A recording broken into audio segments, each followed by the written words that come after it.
Welcome back to my channel Alifa and Amija Sammu. আশা করি আপনারা সবাই ভালো আছেন। আবার চলে এলাম আজ নতুন একটা ব্লগ নিয়ে। আজকের ব্লগটা এক অথেন্টিক বেঙ্গলি রেস্টুরেন্টের ওপরে। এটা এক নামেই সবাই চেনে, 6 বালিগঞ্জ প্যালেস। আর আমরা আজকে নিউটাউন ব্রাঞ্চে এসেছি। আর এটা আজকে যেটা আমরা অ্যাভেল করছি সেটা একটা বুফেট ছিল, মানে আলাকার ছিল না, বুফেট ছিল। আর ঢোকার সাথে সাথেই আমাদের যে অ্যাম্বিয়েন্সটা দেখে আমাদের খুবই ভালো লেগেছে। পুরোনো দিনের বনিদি বাড়িতে যেমন থাকতো তেমনই পুরো লুকটা, মানে জমিদার বাড়িগুলো যেমন হতো, ওপরে সিলিং থেকে শুরু করে নিচের ফ্লোরিং পর্যন্ত। তো সবার প্রথমেই ঢুকে মেনুটা আমাদের হাতে দিয়ে দিল যে আজকে বুফেটে এই থাকবে আইটেমগুলো, আপনারা চাইলে পজ করে দেখে নিতে পারেন। আর তারপরে আমাদের টেবিল অ্যালট করা হলো, ওখানে আমরা বসে কিছুক্ষণ ওয়েট করছিলাম। ওয়েট করার পরে একটু টাইম নিয়েছিল ওদের সার্ভ করতে খাবারগুলো, মানে স্টার্টারটা টেবিলেই সার্ভ করতো। স্টার্টার একটাই আইটেম ছিল, আর ওয়েলকাম ড্রিঙ্ক দিয়েছিল, এটা বাটার মিল্ক ছিল। এক কথায় যাকে আমরা বলি লাস্সি, যেই নামে আমরা সবাই পরিচিত। তো কিছুক্ষণ ওয়েট করার পরে আমাদের যে স্টার্টার আইটেমটা যেটা ছিল ধনিয়া ফ্রাইড চিকেন, তো ওটা এলো। ওটা সত্যিই খুবই ভালো ছিল। আমার সবগুলোর মধ্যে থেকে ওই আইটেমটা আমার খুবই ভালো লেগেছিলো। ওটা আমরা সেকেন্ড টাইমও বলেছিলাম দিতে, তো ওটা আবার রিপিট হয়েছিল। আর নেক্সট ছিল হচ্ছে লুচি আর বেগুন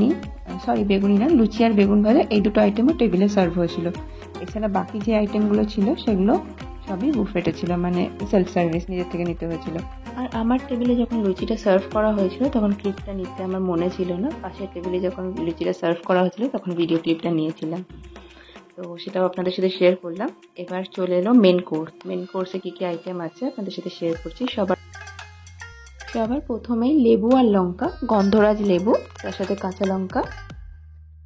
আর ওপরে আপনারা দেখতে পাচ্ছেন শাক ভাজা, তার পাশে আছে ওল ভর্তা। তারপরে আপনারা দেখতে পাচ্ছেন রাইস, বাসমতি রাইস, তার পাশে বাসন্তী পোলাও, পাশে শুক্তোটা খুবই ভালো খেতে ছিল, বড়ি টড়ি অনেক ভর্তি ছিল। তার পাশে মুগ ডাল, আলুর দম। আর এই যে আপনারা দেখছেন এটা হচ্ছে পমফ্রেট মাছের ঝাল। মাছের সাইজটা একটু ছোট ছিল ঠিকই, বাট অ্যাডজাস্ট করা যেতেই পারে। বুফেটে সাইজ ম্যাটার করে না, কেন তোমার আমরা আনলিমিটেড পাবো এই মাছটা। তার পাশে চিংড়ি মালাইকারি, এটাও আনলিমিটেড। আর এই যে পাশে এই যে যেটা আইটেমটা দেখতে পাচ্ছেন এটা মুরগির মাংস ছিল, এটা ছিল বরিশালি মুরগির ঝোল, আলু দিয়েছিল। নর্মালি যেমন আমরা বাড়িতে রান্না করি ঠিক তেমনই ছিল এটা। আর তার পাশে আছে মাটন। আর এই মাটনটা যেটা এখানে আছে, মাটনটার নাম ওরা রেখেছে ঢাকাই কালো বোনা মাংস। এই আইটেমগুলোই মেন কোর্সে ছিল। এবারে আমাদের ডেজার্টের পালা। ডেজার্টে এখানে আইটেমও খুব কম ছিল, 3-4টে মতো ছিল, 3টে না 4টে ছিল। পাঁপড়কে নিলে 5টা হবে। পাঁপড়টা অবশ্য ডেজার্টের মধ্যে পড়ে না। তো বাঙালির শেষ পাতে যেটা থাকেই সব সময়, চাটনি, পাঁপড়, দই, রসগোল্লা আর একটা সন্দেশ। আর আইসক্রিম ছিল না, আইসক্রিমটা রাখতে পারতো, রাখলে হয়তো একটু ভালো হতো। ওভারঅল এখানে এক্সপিরিয়েন্সটা ভালোই ছিল, খারাপ কিছু ছিল না, বাট একটু ডিসঅ্যাপয়েন্ট ছিলাম। আইটেমগুলো খুবই কম ছিল, আরও কয়েকটা আইটেম রাখতে পারতো। হ্যাঁ জানি মাছ আর মাংস যেহেতু আনলিমিটেড ছিল ওটাতেই হয়ে যাচ্ছে, তাহলেও ভেজ আইটেম তো ছিলই না বললে চলে। এখানে সব কিছুই ঠিক ছিল, একটাই শুধু ব্যাপার আমার মনে হলো ঠিকঠাক না। মানে নর্মালি কি হয়, আমরা আগেও অনেক জায়গায় খেয়েছি, বাট এখানে না একবার খাওয়ার পরে, মানে একবার সব আইটেম একবার করে নিয়ে আসার পরে আর সেকেন্ড টাইম আর খেতে পারলাম না। মানে একবার খেয়ে মনে হলো যেন অনেক খেয়ে ফেলেছি, আর খেতে পারছি না।